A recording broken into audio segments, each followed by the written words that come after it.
भाई साहब हम लाइन मार्च क्षेत्र श्याम बाग के आगे खड़े हैं, जो किसा कॉलोनी पे पावन सी जो पुल बनने जा रहा है। इस पुल को 5 साल तो हो गए भाई बढ़ते बढ़ते।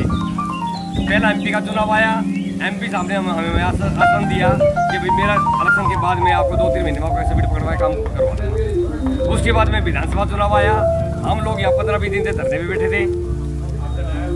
एमपी साहब ने और एमएलए साहब ने हमें आगे ये आश्वासन दिया कि भाई इस बार सरकार अपनी बनने जा रही है, तीसरी बार आप उठ जाओ और जैसे इलेक्शन खत्म होएगा आपका फटाफट ये काम करवा देंगे। तो हमें आश्वासन मिला कि मार्च में आपका कंप्लीट पुल बन के तैयार हो जाएगा। वो मार्च भी जा लिया भाई, अप्रैल भी जा लिया, मई आने वाली है आगे, और बारिश का भी टाइम है। बारिश का टाइम है। इन्होंने क्या काम करा, 4-4 फुट और खोद दिया, 4-4 फुट और खोद के हमारे को और ज्यादा परेशान कर दिया।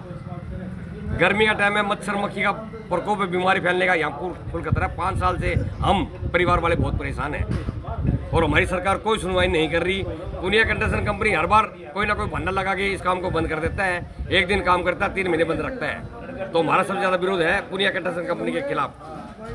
ये जो खड्डे को, ये जो रोड को खोदा है, कारण क्या बताया गया इसको? कारण क्या मुझे बताया कि मैं इसका बेड बनाऊंगा, पहला बेड बनेगा, फिर मैं इसकी नीचे से सीसी करके फिर इसमें व्रत करूंगा। अब वो कहता है कि मेरे पास तो लेबर नहीं है, मेरे तो दबाव आ गई, दोबारा पुल गई, मैं पहले वो बनाऊंगा फिर ये तुम्हारा पुल शुरू करूंगा। तो आज जनता का मैं विरोध है इस बात का लेके बहुत ज्यादा। तो रणनीति उन्होंने आज अभी बात की है उससे पुनिया कंस्ट्रक्शन कंपनी के ठेकेदार से, तो उन्हें मंगलवार का टाइम दिया है कि मंगलवार तक तुम्हारा काम मैं शुरू करवा दूंगा।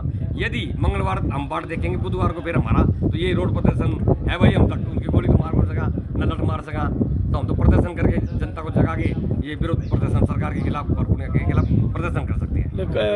जैसे ये कंपनी है, इतनी बड़ी कंपनी है, तो क्या इनके पास लेबर एक ही पुल की है? भाई साहब गुस्ताखी कर रही है, यहाँ की गरीब जनता को परेशान करने का काम कर रही है। हमारी कोई सुनने वाला तो है नहीं। अब एमपी साहब ने भी हाथ जोड़ लिए और विधायक जी ने भी हाथ जोड़ लिए, और हम एमसी हैं भाई, हमारी दुकान है छोटी सी, आना जाओ हमने फट दिन रोक ले हैं। पल्लम एमसी की भी रहा को नहीं, एमएलए एमपी हमारी सुनते को नहीं, तो जनता ही कहाँ सुनेंगे भाई। लेकिन लड्डू तो बहुत जल्दी बटवा दिए थे, ठेकेदार भी बढ़िया मिल गया था, लेकिन हमने नहीं मिला था। वो ठेकेदार भी घटिया में लगाया था। इस ठेकेदार ने तो भरा पट्टा बैठा दिया। मेरी बात सुनने इतने दिन हो गए, कोई कम में कोई मेरी बात एक बार तूफान आया था, फिर तो बहुत भारी परेशान है। फिर इस जनता की कोई सुने तो कौन नहीं, उन्हें तरफ तो समझे कौन नहीं भाई, कोई बच रहा नहीं। लाइन पार 76 बिल्कुल डाउन।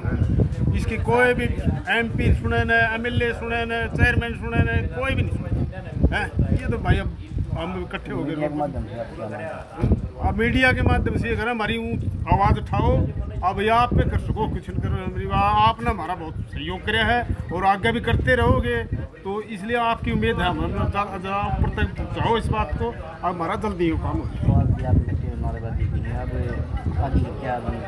आगे की रणनीति है, अगर कहते हो चालू हो जाए ठीक, नहीं तो फिर करेंगे हम। ठीक है।